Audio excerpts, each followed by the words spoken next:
"You're nothing," the billionaire sneered, contemptuously tapping the waitress's cheek with a thick stack of $100 bills, treating her dignity like a cheap commodity he could purchase and break.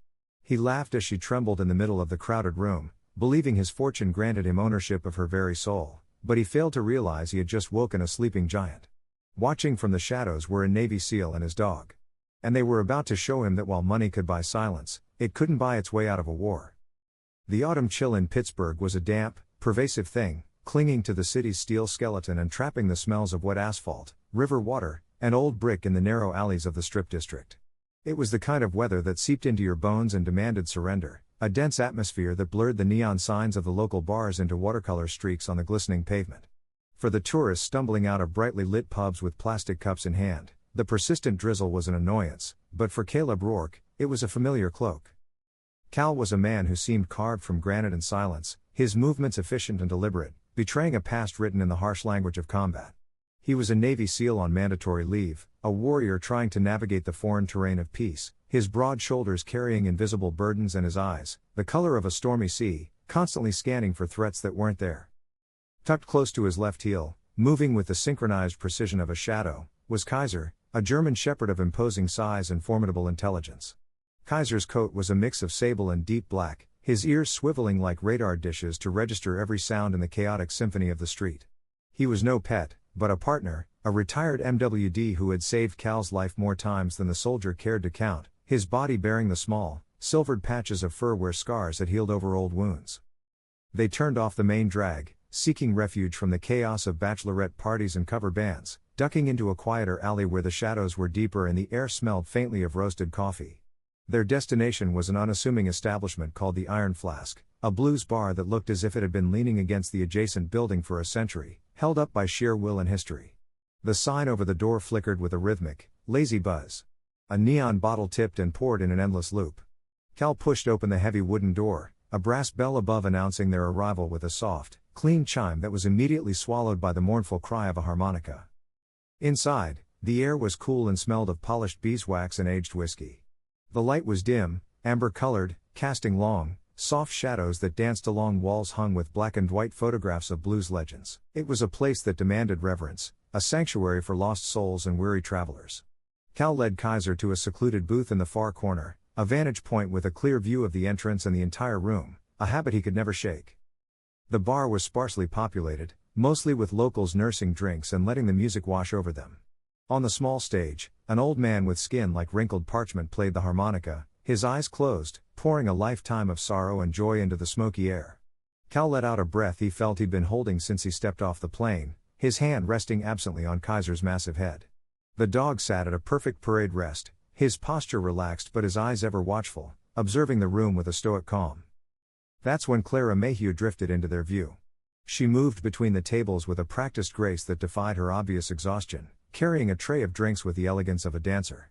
Clara was a woman of a unique, unconventional beauty, with unruly dark curls escaping from a messy bun and large, expressive eyes that held the depth of an old soul. She wore a simple uniform that couldn't quite hide the specks of paint on her fingertips, revealing her true calling as an artist, struggling to survive in a city that often valued commerce over creation. There was a fragility about her, a hairline crack in the armor she wore to face the world. But beneath it was a spine of steel forged in the fires of hardship. As Clara approached their table, wiping her hands on her apron, something extraordinary happened. Kaiser, who typically treated strangers with a professional indifference bordering on suspicion, lifted his head and let out a low, soft whine. He rose to his feet, his tail giving a slow, exploratory wag, and took 2 steps toward the waitress. Cal tensed, his hand instinctively going to the dog's collar, but he paused when he saw Kaiser's body language. There was no aggression, only a strange, magnetic pull. Clara stopped, her eyes wide with surprise as the huge animal approached her. Instead of recoiling in fear, she smiled, a genuine, radiant smile that transformed her tired face. She crouched slightly, holding out her hand not to pet him, but for him to inspect, a gesture of respect Kaiser accepted instantly. He nudged his wet nose into her palm, and then with a sigh that seemed to echo the harmonica's lament, he leaned his full weight against her leg. "He likes you," Cal said, his voice a deep rumble that hadn't been used in hours. "That never happens."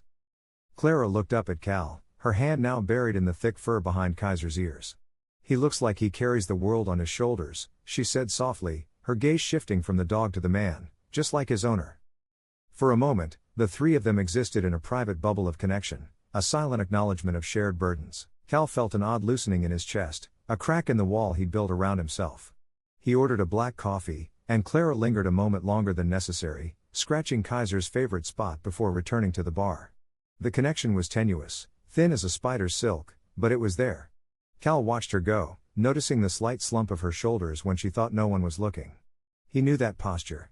It was the posture of someone fighting a war where the enemy was invisible. Poverty, loneliness, the crushing weight of unrealized dreams. The music shifted to a slower, more melancholy rhythm. The bass player plucked notes that vibrated in Cal's bones. He sipped his coffee, allowing himself to simply be, to exist in the present moment with no mission objective or contingency plan. Kaiser had returned to his side but remained fixated on Clara, his ears tuned in her direction as if tracking her heartbeat from across the room. But peace in Pittsburgh is often just the eye of the storm. The quiet of the Iron Flask was shattered an hour later when the front door was thrown open with a violence that made the brass bell shriek. A gust of damp, cold air swept into the room, followed by a loud, boisterous group of men who seemed to suck the oxygen out of the space. At their head was Tristan Montgomery III, a man who wore his wealth like a weapon. Tristan was young, perhaps in his late 20s, with slicked back hair and a face that might have been handsome were it not for the perpetual sneer that twisted his lips. He wore a suit that cost more than the building they were in, perfectly tailored but unable to hide the arrogance in his posture. He was flanked by an entourage of sycophants and hired muscle, who laughed too loudly at his jokes and scanned the room with disdain. Tristan didn't walk. He swaggered, claiming ownership of the space simply by entering it. The atmosphere of the bar immediately soured. The harmonica player faltered, losing a note as the aggressive energy of the newcomers clashed with the soulful vibe. "Kill this funeral music," Tristan bellowed, his voice sharp and imperious, cutting through the bar's gentle murmur. He snapped his fingers at the bartender, a gesture of profound disrespect. "Put on something with a beat. We're here to celebrate, not to mourn." He didn't wait for a response, leading his group to the largest table in the center of the room, displacing a quiet older couple who scrambled to get out of his way. Cal felt Kaiser tense beside him, a low rumble starting deep in the dog's chest, more a vibration than a sound. Cal placed a calming hand on the dog's neck, his eyes narrowing as he assessed the threat. Tristan was a type Cal knew well, not from the battlefield, but from the world he tried to avoid. A man who had never been told no. A man who believed the world existed for his amusement. Tristan threw himself into a chair, propping his feet on another and surveying the room with the eyes of a predator searching for a toy. His gaze swept over the patrons with casual dismissal until it landed on Clara, who was clearing a nearby table. The predator had found its prey. Tristan's eyes locked onto her, traveling up and down her form with a vulgarity that made Cal's jaw tighten. Clara froze, feeling the attention, and instinctively hugged the serving tray to her chest like a shield. "Hey, you," Tristan called out, his voice dripping with a sick sweetness. "Forget the drinks, sweetheart. Why don't you come over here and entertain us? This place is dead, but you look like you've got some life in you." The entourage roared with laughter, a harsh, barking sound that grated on the nerves. Clara kept her head down, trying to finish her work and retreat to the safety of the kitchen, but Tristan was not a man to be ignored. He stood, moving toward her with a predatory grace, oblivious to the whispers of the other patrons. The air in the Iron Flask grew thick with tension, electric with impending conflict. Cal watched, muscles coiling under his shirt, his coffee forgotten. He saw the fear in Clara's eyes, not the panic of immediate danger, but the weary dread of someone who knows they are powerless against the whims of the powerful. Kaiser's rumble was now audible, a warning sound the arrogant billionaire ignored, but which was crystal clear to Cal. The storm outside was nothing compared to the one brewing within, and Cal knew with a heavy certainty that his quiet night was over. The atmosphere inside the Iron Flask had shifted from a soulful embrace to a suffocating chokehold. The blues band had reluctantly switched to a generic, up-tempo beat that was completely out of place in the room. A forced smile at a funeral. Tristan Montgomery III sat at the center of the table he had commandeered like a king holding court, his suit jacket unbuttoned to reveal a silk shirt that shimmered in the dim light. He ignored his entourage, his entire focus lasered in on Clara as she approached with a tray of expensive scotch. She moved with a rigidity that wasn't there before, her eyes fixed on the tabletop, avoiding the predatory gaze that followed her every move. Watching from the shadows of his corner booth, Caleb Rourke felt a familiar coldness settle in his gut. It was the feeling of a tripwire being pulled taut, the silent signal that a situation was deteriorating fast. Beside him, Kaiser had abandoned any pretense of being relaxed. The German shepherd sat ramrod straight, his ears pinned back slightly, a constant vibration emanating from his chest that only Cal could feel through the floorboards. "Don't just set them down and run off, sweetheart," Tristan said, his voice carrying easily over the muted music. He reached out, his hand closing around Clara's wrist as she placed a glass down. It wasn't a violent grip, but it was proprietary, an anchor preventing her retreat. "We're having a private party, and the service here is lacking. I think I need a personal server for the evening, one who makes sure my glass is never empty." Clara flinched but firmly pulled her wrist from his grasp. She took a half step back, her knuckles white as she clutched the empty tray to her chest. "I'm sorry, sir," she said, her voice trembling but audible. "I have other tables to wait on. I can get the manager if you require special assistance." Tristan's smile didn't falter, but his eyes hardened, losing their manufactured warmth. "I don't want the manager," he scoffed, waving the idea away. "I want you, and I'm used to getting what I want." At the edge of the bar, the club's manager, a balding man named Marty in a suit 2 sizes too big for his wiry frame, watched the interaction with beads of sweat glistening on his forehead. Marty was a man who had spent his life avoiding conflict, and tonight was no exception. He saw Clara look his way, a silent plea for intervention in her eyes, but he just ducked his head into his ledger, feigning preoccupation with the receipts. He knew who Tristan Montgomery was, and he knew the weight the Montgomery family name carried in Pittsburgh real estate. One phone call could have the Iron Flask shut down for code violations, and Marty valued his liquor license more than his employee's dignity. The betrayal was silent, but it cut Clara deeper than any words. She was on her own. Tristan sensed her isolation. It emboldened him. He rose slowly to his feet, invading her personal space, the scent of expensive cologne and aged whiskey rolling off him in waves. "You're working too hard for too little," Tristan whispered, leaning in so close that Clara had to turn her face away. "Why waste your best years serving drinks to nobodies in a dive like this? Come with us. We're heading to the marina after this. My yacht is waiting. I can show you a life you've only seen in magazines." Clara took another step back, her back hitting a wooden support pillar. "No," she said. The word was simple, but it landed like a stone in the room's sudden quiet. "I'm not interested. Please let me do my job." The rejection hung in the air. The sycophants at the table stopped laughing. A dark flush crept up Tristan's neck. For a man who measured his worth in acquisitions, no was not an answer. It was an insult. It was a challenge to his reality. He let out a short, dry laugh that sounded like crushed leaves. "Not interested," he repeated, his voice rising, ensuring everyone in the bar could hear. "You think you're too good for this? You're a waitress in a failing bar. You exist to serve people like me." He reached into the inside pocket of his jacket and pulled out a thick wad of cash held together by a rubber band. It was all $100 bills, crisp from the bank. He didn't offer it to her. Instead, he stepped forward, completely invading her space. "Everything has a price," Tristan hissed. He raised the stack of money. With a flick of his wrist, he slapped her cheek with the dense block of bills. It wasn't a punch, but the impact was sickeningly audible.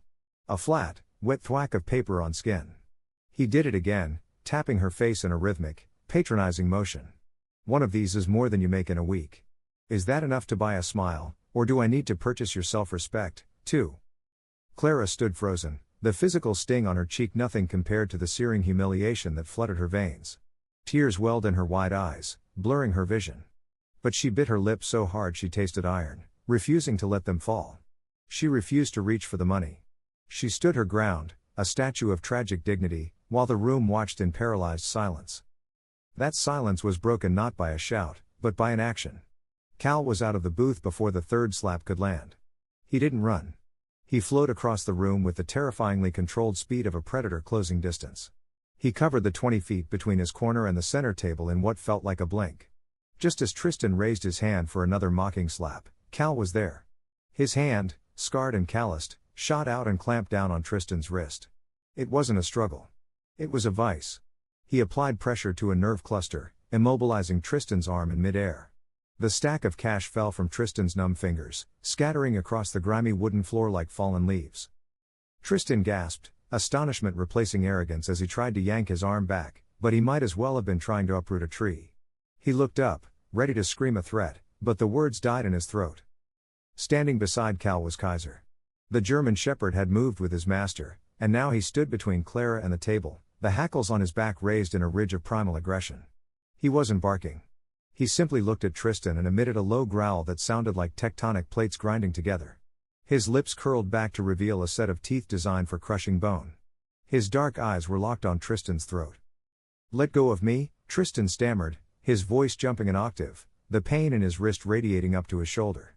"Do you have any idea who I am?" Cal didn't blink. He gave Tristan's wrist a slight twist, forcing the billionaire to one knee to relieve the pressure. They were eye level now. Cal's face was a mask of lethal calm, devoid of anger, but filled with a judgment that was far more terrifying. "I don't care who you are," Cal said, his voice low, even, and cold enough to freeze the humidity in the air. "And I don't care about your money." He released Tristan's wrist with a shove that sent the man stumbling back into his chair. Cal stepped forward, his boots grinding the scattered $100 bills into the dirt. He looked down at Tristan, who was cradling his arm, his face pale and trembling. "Money can buy you obedience," Cal stated, his voice carrying to every corner of the silent room. "It can buy you fear, but it can't buy you class. And it sure as hell can't buy you the right to treat a human being like property." He turned his gaze to Clara, his expression softening for an instant, checking that she was unharmed without a word before turning back to the cowering billionaire. "Pick up your trash and get out." The silence that followed Caleb Rourke's ultimatum was heavier than the damp air outside. Tristan Montgomery III scrambled to his feet, his face a mottled canvas of red fury and pale terror. He cradled his wrist against his silk shirt, the physical pain clearly secondary to the catastrophic wound his ego had just suffered. He looked around the room, expecting his entourage to leap to his defense, but the sight of Kaiser, 120 pounds of focused lethality with his teeth bared, kept the sycophants glued to their chairs. Tristan realized, with a rising dread, that his money could buy presence, but it couldn't buy loyalty in the face of a primal threat. He shot Cal a look filled with venom, a look that promised retribution not of physical violence, which he was clearly incapable of handling, but of the crushing weight of his influence. "You're a dead man," Tristan whispered, the words hissing through his teeth like escaping steam. "You just don't know it yet." He turned his gaze on Clara, his eyes stripping her of her humanity one last time. "And you are finished in this town." He kicked at the $100 bills scattered on the floor, refusing to pick them up as if touching them now would contaminate him with his failure, and stormed out. The brass bell on the door jangled frantically, a mocking farewell to the tyrant. The tension in the room broke the moment the door slammed shut, replaced by a buzzing, nervous energy. Patrons began whispering, glancing between the scattered money and the trio standing near the table. Cal relaxed his posture, his hand automatically moving to stroke Kaiser's head, signaling the dog to stand down. Kaiser let out a final, huffing breath, and sat, though his eyes remained fixed on the door. Clara was now trembling, the adrenaline fading to leave her feeling cold and exposed. She knelt to pick up the tray she had dropped, her hands shaking so badly the plastic clattered against the wood. Cal squatted beside her, helping her gather the pieces. "Leave it," he said gently. "It's just glass." Before Clara could answer, a shadow fell over them. It was Marty, the manager. He was wringing his hands, his face pale and sweaty despite the air conditioning. Marty looked at the money on the floor, then at Clara, and finally at Cal, unable to meet the soldier's intense gaze. "Clara," Marty said, his voice cracking. I can't have this." "You know who that was? You know who his father is?" Clara slowly stood, pushing a stray lock of hair from her face. "I didn't do anything, Marty. He assaulted me." Marty flinched as if she'd slapped him. "It doesn't matter," he hissed, lowering his voice. "The Montgomerys own half this district. They own the lease on the building. He makes one call, I lose my license. I lose everything." He took a deep, fortifying breath for the act of cowardice he was about to commit. "You're done for the night. In fact, don't come in tomorrow. I'll mail you your final check." Clara stared at him, the betrayal cutting deeper than Tristan's insults. This was the reality of her world. The victim was the liability. "You're firing me?" she asked, her voice hollow. "For being harassed?" Marty turned away, unable to bear the weight of her disappointment. "I'm trying to survive, Clara. Same as you. Please just go." Cal rose to his full height, dwarfing the manager. For a second, Marty looked terrified that the violence was about to turn on him, but Cal just looked at him with a profound sort of pity. "You're not surviving," Cal said quietly. "You're crawling." He turned to Clara. "Let's get you out of here." She nodded, untying her apron and leaving it on the table next to Tristan's soiled money. It was a symbolic shedding of the humiliation. She went into the back to grab her purse and an old denim jacket. When she returned, Cal and Kaiser were waiting by the door. "I'll walk you home," Cal stated. It wasn't a question. It was a tactical assessment of the situation. Clara started to protest. You don't have to do that, but Cal cut her off. He's not the type to let it go, Clara, and it's raining. Let us see you home. Kaiser nudged her hand with his wet nose, sealing the deal. They stepped out into the Pittsburgh night. The rain had softened to a steady, rhythmic drizzle that made the cobblestones of the Strip district slick and reflective. The air was cooler now, washed clean of the bar's stale odors. They walked in silence for the first few blocks, Kaiser moving between them, his claws clicking softly on the pavement. The city felt different now, less like a party and more like a ghost town of old secrets. I'm sorry about your job, Cal finally said, his eyes scanning the rooftops and alley mouths as they walked. Clara pulled her jacket tighter around herself. It was a dead end anyway, she sighed, though her voice betrayed her anxiety. It paid for paint. Oil paints are expensive. Cal glanced at her. You're an artist? Clara managed a small, sad smile. I try to be. I paint things people ignore. The cracks in the sidewalk. The way the light hits a rusty fence. Pittsburgh is full of decaying beauty. She looked up at him. It helps me make sense of the noise.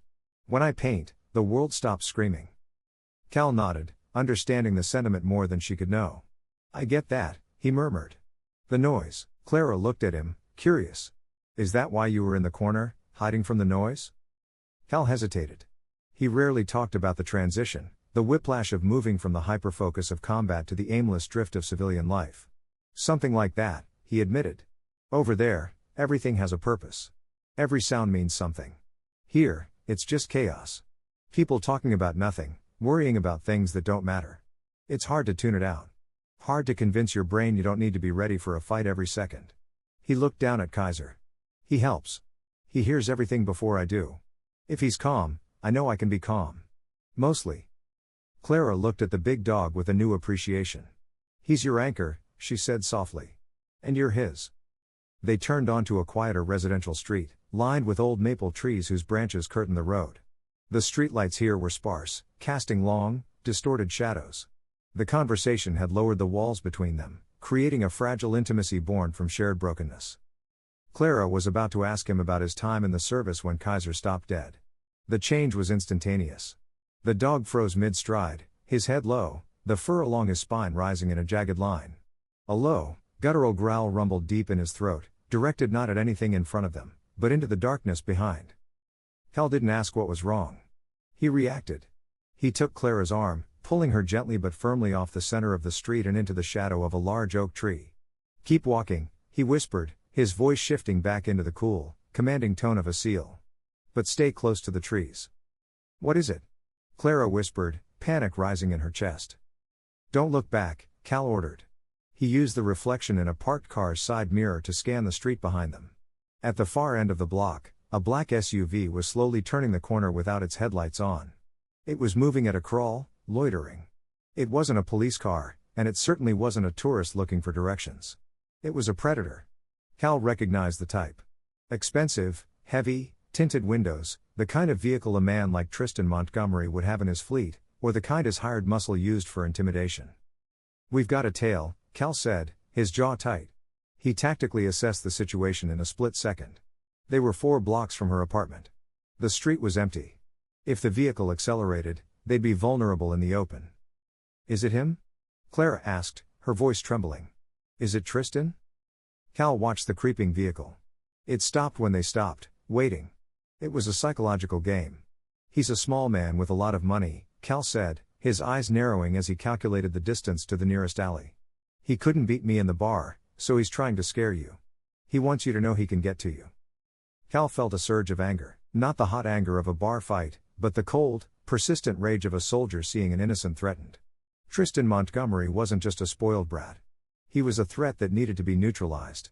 He thinks this is a game, Cal muttered to himself, his hand checking the concealed knife he always carried at the small of his back. He's about to find out he's playing by the wrong rules. He looked at Clara, his expression both fierce and reassuring. Kaiser saw them. I see them. They're not getting near you tonight. Trust me. As the SUV's engine revved, a sudden, aggressive sound in the quiet night, Cal knew this wasn't over.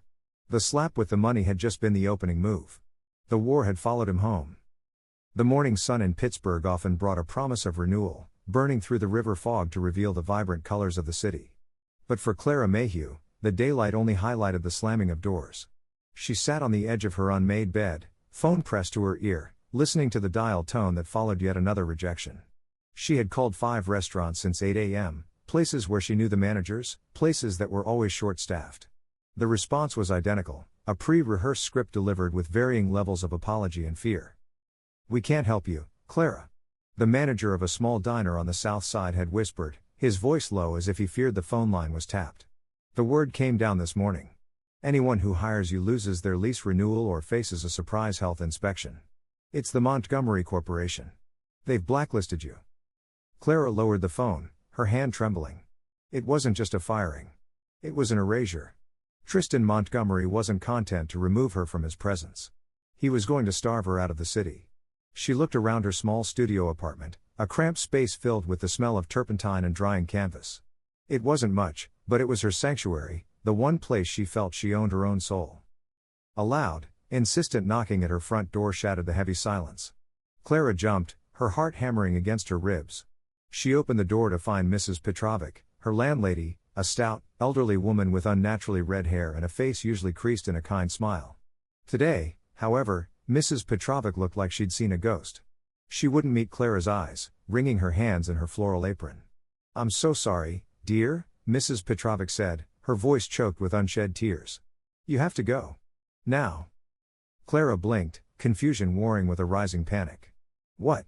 "Mrs. Petrovic, I paid my rent on the 1st. I have rights." The landlady shook her head violently, backing away as if Clara were contagious. "Not anymore. The building was sold. The papers went through at 7 a.m. The new ownership group, they want the building empty for renovations, effective immediately. They said, if I don't have you out by noon, they're withholding the buyout money. I need that money for my husband's surgery, Clara. Please." Clara felt the blood drain from her face. Tristan hadn't just blocked her income. He'd bought the roof over her head just to rip it away.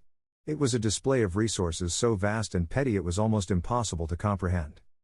An hour later, Clara stood on the cracked sidewalk, the humidity wrapping around her like a wet towel. Beside her were 2 suitcases and a stack of oil paintings wrapped in old bedsheets, her entire life reduced to a pile of luggage on a street corner. Mrs. Petrovic had locked the door behind her, sobbing the entire time, but the deadbolt had clicked home all the same. Clara felt a numbness spreading through her limbs. She was jobless, homeless, and had nowhere to go. She was checking her bank balance on her phone, $42, when a sleek, silver luxury sedan turned the corner. It moved with the silent, predatory grace of a deepwater shark, gliding to a stop directly in front of her. The window lowered, and a blast of cool, conditioned air washed over her, mingling with the thick street heat. Tristan Montgomery sat in the back, looking fresh and immaculate in a linen suit, not a hair out of place. He looked at Clara, then at her bags, and smiled a smile that didn't reach his cold, calculating eyes. "Having a bad morning?" he asked, his tone dripping with false sympathy. Clara stared at him, gripping the handle of her suitcase until her knuckles turned white. "You did this," she said flatly. Tristan opened the door and stepped out, adjusting his cuffs. He walked around the car, impervious to the sun's glare, looking for all the world like a benevolent god descending to visit the mortals. "I merely accelerated the inevitable," Tristan said smoothly, leaning against the hood. "Pittsburgh is a tough city for a girl on her own. It chews people up. I was just showing you how quickly things can fall apart when you don't have the right protection." He moved closer, invading her personal space once more. "But it doesn't have to be this way, Clara. I'm a forgiving man. I hate to see talent wasted on the curb." He gestured to the open door of the sedan. "I have a guest house on my estate. It's quiet. You could paint there. All you have to do is get in the car. Let me take care of you." The implication was clear and vile. He wasn't offering help. He was offering a cage. He had broken her legs just so he could offer her a crutch and demand gratitude for it. "I'd rather sleep in a sewer," Clara said, her voice shaking, but her chin held high. Tristan's smile vanished, replaced by the petulant pout of a child denied a toy. He snapped his fingers, and the sedan's front doors opened. 2 large men in dark suits stepped out. These weren't the sycophants from the bar. These were professionals. Private security with dead eyes and thick necks. "I don't think you understand the situation," Tristan hissed. "You don't have a choice anymore. Put her bags in the trunk." The men moved forward. One reached for Clara's arm while the other grabbed the handle of her suitcase. "Don't touch my things," Clara yelled, trying to wrench her bag back. But the guard simply shoved her aside with a casual brutality. Panic flared in her chest, hot and blinding. She was being erased in broad daylight, and no one on the quiet street was there to see it. Suddenly, a roar cut through the morning heat. A deep, mechanical rumble, nothing like the polite purr of luxury engines. A rusted, old Ford pickup truck tore around the corner, its tires squealing on the asphalt. It didn't slow down. It charged forward, hopping the curb with a violent thud and screeching to a halt, angled across the sidewalk, putting its heavy steel frame squarely between Clara and Tristan's sedan. Dust and exhaust billowed in the air. The driver's side door creaked open and Caleb Rourke stepped out. He wasn't in a suit. He wore a plain t-shirt and jeans, his boots caked with mud, looking as though he just walked out of the deep woods. In the passenger window, Kaiser's massive head appeared, a low bark echoing like a gunshot. Cal said nothing. He walked around the front of his truck, his movements calm and deliberate. He locked eyes with the security guard holding Clara's suitcase. The guard, used to intimidating civilians, hesitated. There was something in Cal's posture, a kinetic energy that suggested violence wasn't a last resort, but a primary language. Cal reached out, took the suitcase from the guard's hand, and gently placed it in the bed of his own truck. He then turned to the second guard who was reaching for Clara. "Touch her," Cal said, his voice low and devoid of emotion. "And you'll be eating your dinner through a straw." The threat was specific and credible. The guards looked to Tristan for orders. Tristan was turning a shade of purple, realizing his show of power had been physically checkmated. "This is kidnapping," Tristan shrieked, pointing a trembling finger at Cal. "I'm calling the police." Cal ignored him completely. He walked to the passenger side of the truck and opened the door for Clara. He looked at her, his stormy eyes offering a sanctuary Tristan's mansion never could. "Get in," Cal said softly. Clara looked at the luxury car, then at the rusty truck. She looked at the billionaire who wanted to own her and the soldier who just wanted to save her. There was no hesitation. She grabbed her canvases and climbed into the truck's cab, settling in next to Kaiser, who licked her hand in greeting. Cal slammed the door, walked back to the driver's side, and climbed in. As he gunned the engine, drowning out Tristan's screams, he glanced in the rearview mirror. Tristan Montgomery III, the man who owned half the city, was standing on the sidewalk, powerlessly smashing his state-of-the-art smartphone on the pavement in an uncontrolled fit of rage. Cal put the truck in gear, and they drove away, leaving the tyrant and his broken toys in a cloud of dust. The rusted Ford pickup chugged along the pitted asphalt, putting miles between them and the suffocating grip of Tristan Montgomery's Pittsburgh. As the city skyline faded in the rearview mirror, the landscape began to change. The concrete jungle gave way to the wild, ancient heart of the Allegheny National Forest. The air grew heavier, thick with the scent of damp earth, decaying vegetation, and pine. Towering hemlocks and oaks rose from the forest floor like silent sentinels, their branches creating a dense canopy that blocked out the sky. It was a world that time seemed to have forgotten, a place where secrets could be buried deep beneath layers of fallen leaves. Cal drove with a relaxed confidence, navigating the winding, narrow roads that cut through the wilderness until the pavement ended and gave way to a gravel track. They bounced along for another mile before pulling up to a structure that looked as if it had grown out of the forest itself. It was a rustic cabin, built from dark, weathered logs, accessible only by a dirt path. "This belonged to an old team leader of mine," Cal explained as he killed the engine. The sudden silence of the forest rushed in to fill the void. "He doesn't use it much anymore, but he keeps it stocked for times when the world gets too loud. We'll be safe here." Clara stepped out of the truck, her shoes sinking slightly into the soft earth. She looked up at the cabin, its appearance rugged and isolated, a fortress of solitude. Kaiser leapt down from the cab, shook himself vigorously, and immediately began a perimeter check, sniffing the base of the log walls with intense focus. For the first time in 24 hours, Clara felt the knot in her chest begin to loosen. There were no cameras here, no judging eyes, no god-complex billionaires, just the chirping of crickets, the call of a distant bird, and the solid presence of the man and his dog.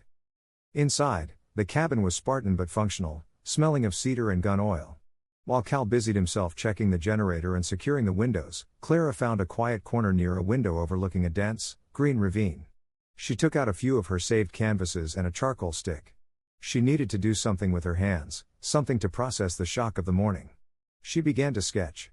She didn't draw the forest. She drew Cal. She captured the way he stood by the door, checking the lock, the tension in his shoulders, the vigilance in his posture, but also the strange gentleness in his eyes when he looked at Kaiser. She drew the dog sleeping at his feet, a massive engine of destruction now at rest. It was a study in contrasts, the warrior and the protector, violence and peace coexisting in one frame. As she shaded the line of Cal's jaw, she felt a profound sense of gratitude. He was a stranger who had upended his life for her, asking for nothing in return. The peace was shattered by a soft, electronic chime. It was an innocuous sound, a happy little digital beep, but in the cabin's primal silence, it sounded like an air raid siren. Cal froze, his hand instantly going to his hip. He turned slowly, his eyes locking on Clara. "What was that?" he asked, his voice low and urgent. Clara looked down at her wrist, confused. She was wearing an old smartwatch, a model she hadn't used in months because the battery was usually dead. I don't know," she stammered, tapping the screen. "It was dead in my bag. I put it on when we left the apartment so I wouldn't lose it. It must have had a little charge left. It just connected to a roaming signal." She looked up at him, panic dawning as she realized the implication. "It synced my location." Clara ripped the watch from her wrist as if it were burning her skin. "I'm so sorry," she sobbed, the tears finally coming. "I didn't think. I wasn't thinking. He knows where we are." She expected anger. She expected Cal to yell, to call her stupid, to drag her back to the truck and run. That's what people did when things went wrong. They panicked and they blamed. But Caleb Rourke was not a normal person. He was a Navy SEAL. When faced with disaster, his heart rate didn't spike. His focus became sharper. He walked over to her, took the watch from her trembling hand, and looked at the screen. It showed a successful sync to a cloud server. Tristan's tech team would have flagged it the second it pinged. They had coordinates. "Stop," Cal said gently, seeing her spiraling into guilt. "Breathe." He looked at the watch, then out at the darkening forest beyond.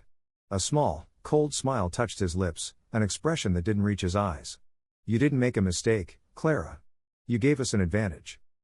Clara wiped her tears, confused. "How?" Cal set the watch on the table, treating it like a piece of bait. "If we were running, this would be a disaster. But we're not running anymore. Tristan is arrogant. He thinks he's hunting a scared waitress and some dumb grunt. He's going to send a team to these coordinates, expecting to find us cowering in a corner." Cal went to the window, peering through the slats of a blind. "He's pushing them into a kill funnel. He just told me exactly where the enemy is coming from." The transformation in Cal was immediate and terrifyingly professional. He was no longer a truck driver. He was a commander preparing a battlefield. "They'll come on foot," he murmured, analyzing the terrain. "The road is too loud, too obvious. They'll use the woods for a quiet approach from the rear." He turned to Clara. "I need you in the center of the room. Keep Kaiser with you. If I tell you to move, you move. Understood?" Clara nodded, awestruck by his calm. Cal went to a footlocker in the corner of the room, opening it to reveal not guns, but a collection of tactical gear, fishing line, chemical lights, and trip flares. He moved with efficient speed, stepping out onto the porch and down into the thick underbrush around the cabin. For the next hour, Clara watched from the window as Cal turned the forest into a weapon. He strung high-test fishing line between trees, creating tripwires at shin height that would send an intruder sprawling. He gathered dry leaves and pine needles and placed them strategically on the wooden porch steps. A single footfall would create a crunch loud enough to wake the dead. He wasn't building lethal traps. He was building an alarm system and a field of disorientation. He moved like a ghost, blending into the shadows, a part of the ecosystem. When he returned to the cabin, the sun had set, plunging the forest into a darkness so complete it felt like being underwater. The only light came from the moon, filtered through the dense canopy, casting skeletal shadows on the floor. Cal took up a position by the rear window, holding a pair of thermal binoculars he'd retrieved from his kit. He stood perfectly still, a statue carved from patience. Kaiser lay by the door, his ears swiveling like radar dishes, picking up the sounds of the night the human ear missed. The rustle of a possum, the hoot of a distant owl. Suddenly, Kaiser's head snapped up. A low, menacing growl rumbled in his chest, different from the one in the bar. This was the growl of a war dog detecting a hostile force. Cal didn't need to look at the dog. He trusted the animal's senses more than his own. He raised the thermal binoculars to his eyes, scanning the black wall of the forest. Through the scope, the world was awash of cool blues and grays. And then he saw them. 4 distinct heat signatures, glowing white-hot against the cold background. They were moving slowly through the trees about 200 yards out, approaching from the dense woods to minimize noise. They were heavily armed, moving with the tactical spacing of professionals, not street thugs. Tristan had sent his best. Cal lowered the binoculars and turned to Clara. She was sitting on the floor, clutching her sketchbook, her eyes wide with fear in the gloom. Cal walked over and knelt beside her. He put a hand on her shoulder, his grip firm and reassuring. "They're here," he whispered, his voice holding no fear, but rather a cold, predatory anticipation. "But don't worry." He looked toward the door, then back at her, his eyes glinting in the moonlight. "He sent them to hunt a rabbit." He forgot he was stepping into the wolf's den. He stood, signaling for Kaiser to come to his side. "Don't be scared, Clara. We're the hunters now, not the prey." The forest didn't just tolerate the darkness. It embraced it. The moonlight that fought its way through the canopy of oak and pine was scattered and faint, painting the world in shades of charcoal and silver. Inside the log cabin, the silence was absolute. Caleb Rourke stood by the rear window, his breathing shallow and controlled, a rhythm he had perfected over a decade of high-stakes operations. He watched the heat signatures on his scope split up. The 4 mercenaries were moving with disciplined spacing, fanning out to surround the cabin. They were good, Cal noted with a cold, professional respect. They moved heel to toe to minimize noise, weapons at the high ready, scanning their environment. But they were fighting on terrain they didn't understand, against a man who had been forged by the planet's harshest environments. "Stay low," Cal whispered to Clara, who was huddled in the corner of the room, her arms wrapped around Kaiser's neck. The German Shepherd was a statue of muscle and intent, his dark eyes locked on the door, his body acting as a living shield between the artist and the threat outside. "Don't make a sound unless I tell you." With that, Cal slipped out the side window, lowering himself silently onto a support beam beneath the cabin. He moved like smoke, melting into the deep shadows of the foundation posts. He was no longer Cal Rourke, the weary traveler. He was a ghost of the forest. The first mercenary, a bulky man wearing a tactical helmet and night vision goggles, approached the wooden steps leading to the front door. He was focused on the cabin, his finger on the trigger of his suppressed rifle. He never looked down. His boot snagged on the high-test fishing line Cal had strung between 2 oak saplings. It wasn't a tripwire meant to detonate. It was meant to unbalance. The man stumbled forward, his arms windmilling for balance. Before he could recover or call out, a shadow detached itself from the forest floor. Cal rose up from the thick undergrowth behind him, covered in dirt and leaves, looking like a creature born of the woods. In one fluid motion, he wrapped an arm around the man's neck in a chokehold, pulling him backward into the soft, absorbing loam. There was no scream, only a brief, thrashing struggle of limbs that made a soft rustling sound, like a deer moving through brush. Within seconds, the man went limp. Cal secured his limbs with zip ties with practiced speed and left him unconscious at the tree line, invisible in the gloom. 1 down. The other 3 were closing in.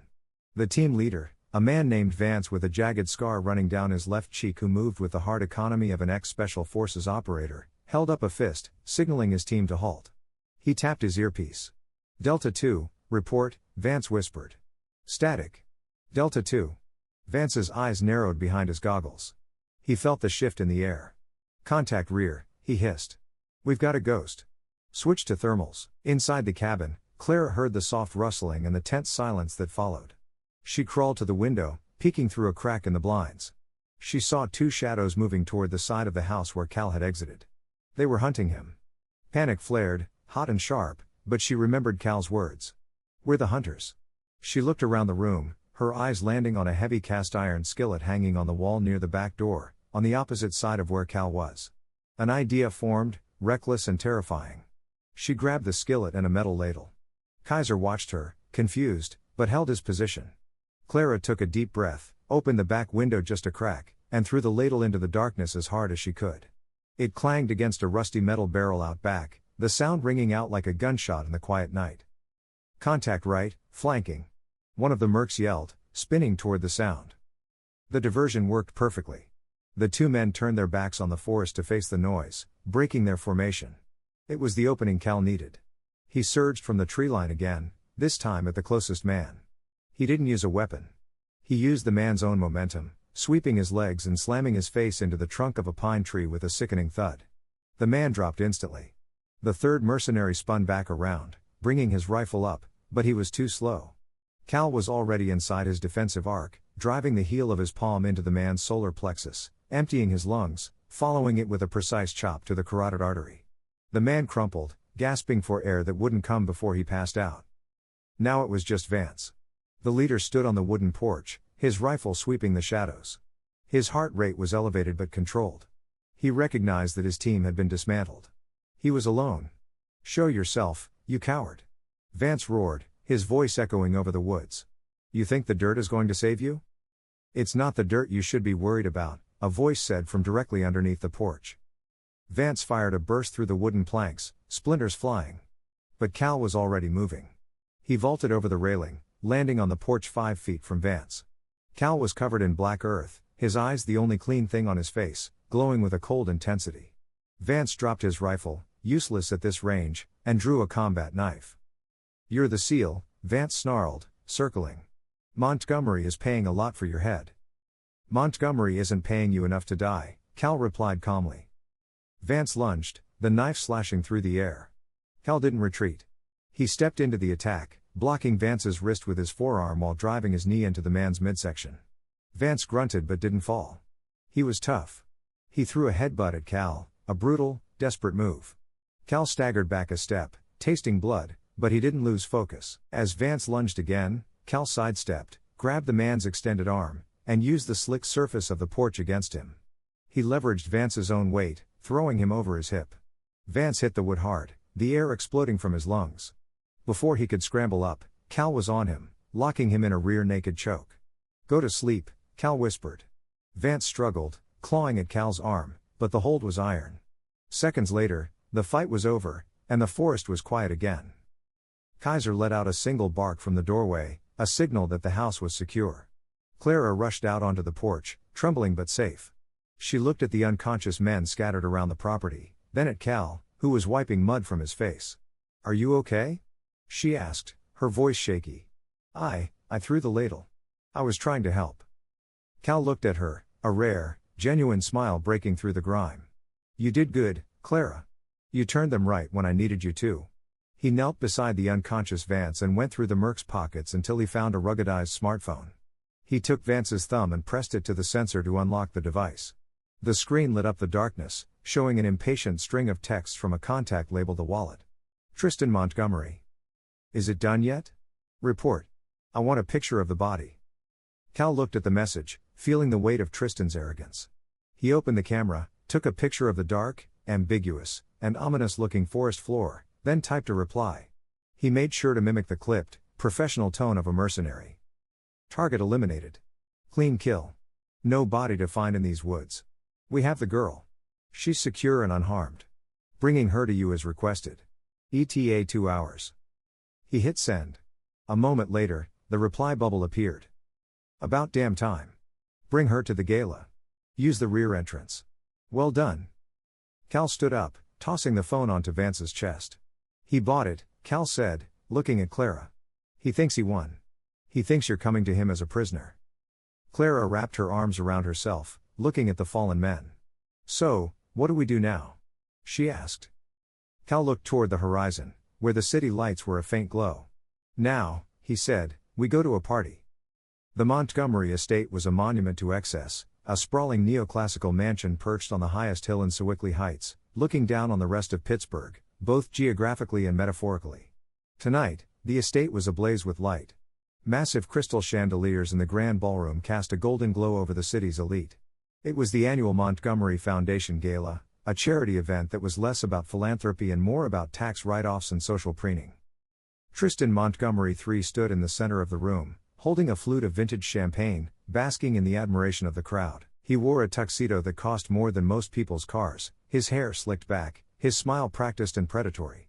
At his side was Senator Clayton, a man with silver hair held in place by hairspray and the permanent tan of a career politician, who was currently laughing too loudly at one of Tristan's jokes. Tristan checked his phone for the 10th time in an hour, rereading the text from Vance. "Target eliminated, bringing her to you." The message was a balm to his ego. The soldier was dead, gator bait in some swamp, and the girl was being delivered to him, broken and terrified, ready to be silenced with an NDA and a threat. He had won. He always won. "You seem to be in high spirits tonight, my boy," Senator Clayton boomed, clapping Tristan on the shoulder. "Close a big deal?" Tristan smirked, sipping his champagne. "You could say that, Senator. Just taking out the trash, cleaning up the city one problem at a time." He was about to say more, to hint at his power, when the heavy double doors at the far end of the ballroom swung open. They didn't open for a server or a late arriving guest. They opened with a deliberate, powerful momentum that commanded attention. The chatter in the room died down, a wave of silence spreading out from the entrance like a ripple. Tristan turned, annoyed at the interruption, ready to berate the staff. The champagne flute slipped from his fingers and shattered on the marble floor, the sound clear and sharp in the sudden quiet. Standing in the doorway was not a tattered prisoner and a mercenary. It was Caleb Rourke and Clara Mayhew, but they were not the mud-caked fugitives from the forest. They were transformed. Cal wore a sharp, black tuxedo that fit his broad frame perfectly, likely procured from some tactical cache or a former life he rarely spoke of. He didn't look like a grunt. He looked like a sharp, dangerous weapon wrapped in velvet. His face was clean, his jaw set, and his eyes swept the room with an authority that made the wealthy guests shrink back. But it was Clara who took the room's breath away. She wore a floor-length evening gown of crimson silk, the color of blood and courage.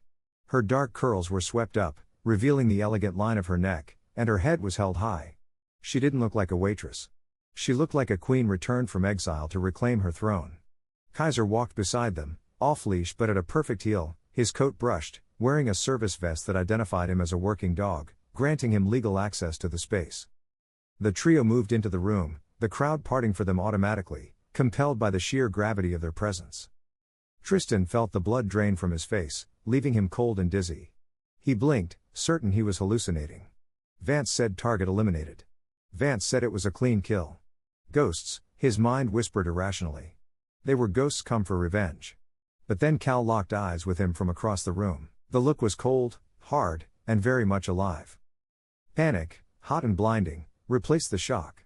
If they were here, Vance was done. If they were here, they had a plan. He couldn't let them talk to the senator. He couldn't let them talk to anyone. He had to contain this. Abandoning all pretense of grace, Tristan lunged forward, intercepting them in the middle of the dance floor. His face was a contorted mask of rage and terror. He kept his voice low through sheer effort. "What are you doing here?" he hissed, stepping into Cal's path. You're not supposed to be?" He couldn't finish the sentence without incriminating himself. "Not supposed to be what, Tristan?" Cal asked, his voice calm, carrying a resonance that seemed to vibrate in Tristan's bones. "Alive?" Clara stepped forward, her eyes blazing. "We received an invitation," she said, her voice clear and steady, utterly devoid of the fear he had so enjoyed inflicting on her. "Or rather, your man delivered it." Tristan looked around frantically. Everyone was watching. The senator was watching. He forced a brittle, artificial smile. "We need to talk," he whispered through clenched teeth. "In private, now." He gestured aggressively toward the mahogany doors of his father's private study just off the ballroom. "If you make a scene, I'll have security shoot you where you stand." Cal raised an eyebrow, unimpressed, but nodded. "Lead the way." They entered the study, a room lined with leather-bound books Tristan had never read. The moment the heavy door clicked shut, insulating them from the party, Tristan's composure completely shattered. He failed to notice that Cal hadn't closed the door completely. He'd left it open by a sliver, and he failed to notice Cal casually adjusting the silk handkerchief in his breast pocket, ensuring the small, black lens of his smartphone was peeking out.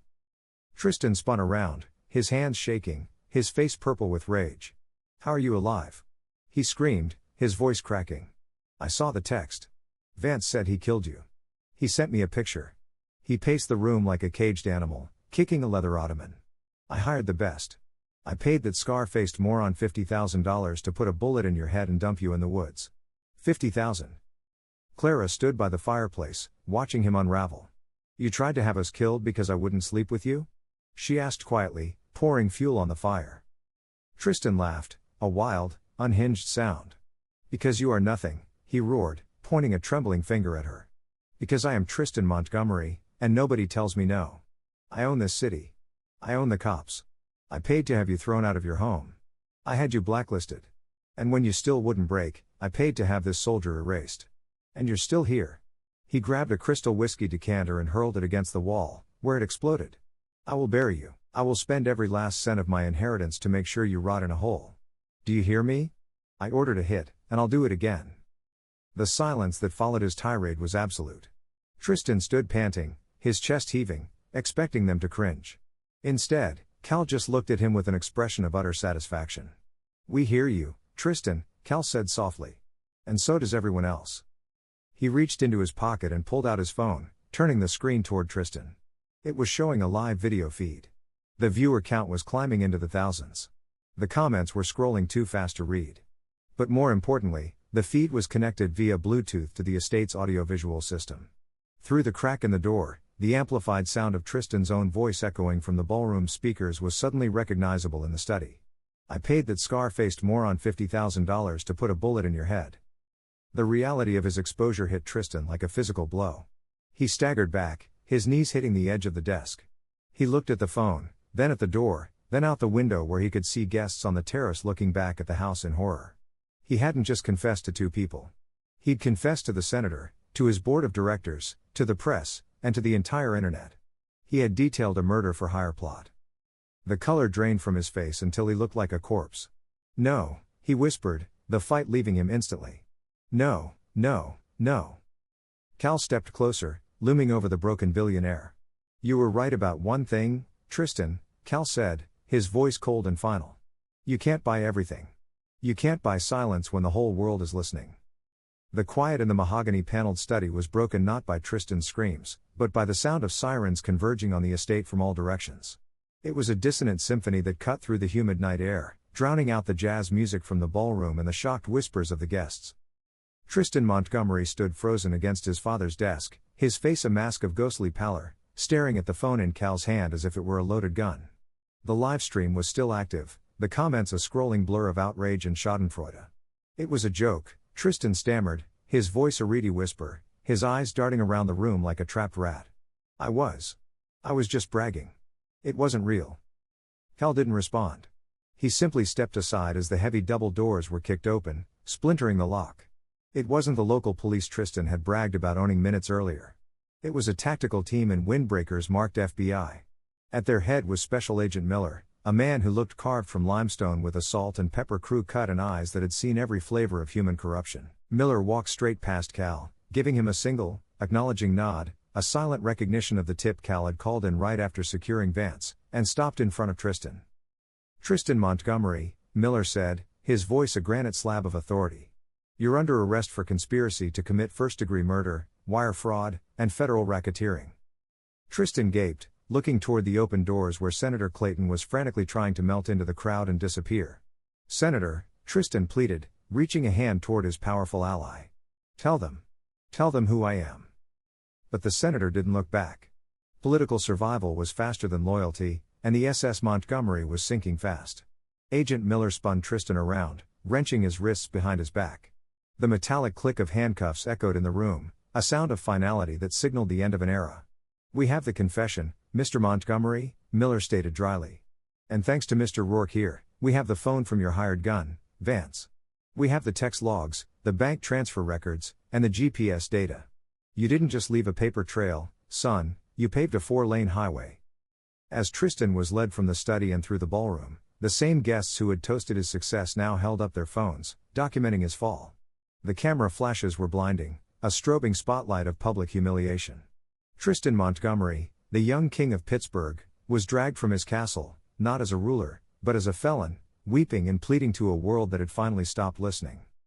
In the days that followed, the Montgomery empire crumbled with the speed of a controlled demolition. The scandal was too big, the evidence too irrefutable. Investors pulled out, boards of directors resigned, and the Montgomery family assets were frozen. But while one name was being scrubbed from the city's skyline, another was rising. Clara Mayhew was no longer the invisible waitress or the victim, she was the woman who had stood up to a tyrant. Her story of courage, amplified by the livestream, captivated the city. Art galleries that had previously ignored her portfolio were now calling, desperate to feature the work of the artist who survived the siege in the woods. Yet, amid the whirlwind of interviews and offers, Clara sought quiet. She accepted an offer from a prestigious gallery in the Warehouse District, not for the fame, but because they promised her a studio where she could just paint, undisturbed. A week later, the morning broke with a thick fog rolling off the Allegheny River, blanketing the city in a soft, white embrace. Caleb Rourke stood by his rusty Ford truck parked near the riverbank, the engine idling with a low rumble. He wasn't in a tuxedo. He was back in his fatigues, a duffel bag thrown in the truck bed. His leave was over. The Navy didn't pause for happy endings, and his team was about to deploy. Clara stood before him, wrapped in a thick sweater against the river chill. Kaiser sat between them, his tail sweeping the ground, sensing the gravity of the moment. The air was thick with things unsaid, the kind of heavy silence that exists between two people who have saved each other. "So," Clara said, attempting a smile that didn't quite reach her eyes. "Back to the noise." Cal nodded, looking out at the gray water. "Back to the noise. It's my job." He turned back to her, his stormy eyes soft. "You'll be okay here, Clara. You've got your own gravity now. No one can push you around anymore." Clara laughed softly, a sound more robust than it was a week ago. "I had a good teacher," she replied. She looked down at Kaiser. "I'm going to miss this big guy." Cal crouched down, giving Kaiser one last scratch behind the ears, murmuring a farewell meant only for the soldier and his dog. Then he stood and reached into his pocket. He pulled out a silver ball chain. Hanging from it were two worn, metal dog tags, their edges smoothed by time and sweat. "I can't take him with me this time," Cal said, his voice rough. "And I can't leave him in a kennel. He needs a job. He needs someone to watch." He took Clara's hand and pressed the tags into her palm, closing her fingers over the warm metal. "And I need to know he's with someone I trust. Watch him for me, until I get back." Clara looked at the tags, then at the dog, and finally at Cal. Tears blurred her vision, but she nodded. "I will," she whispered. "We'll be here." Cal didn't say goodbye. He didn't believe in them. He just gave a single nod, turned, and climbed into his truck. As he drove away, the truck disappearing into the river fog, Clara stood on the bank. She wasn't alone. Kaiser leaned against her leg, a solid, warm presence. She clutched the dog tags to her chest, feeling the beat of the metal, and looked toward the rising sun. The night was over. A new day had begun.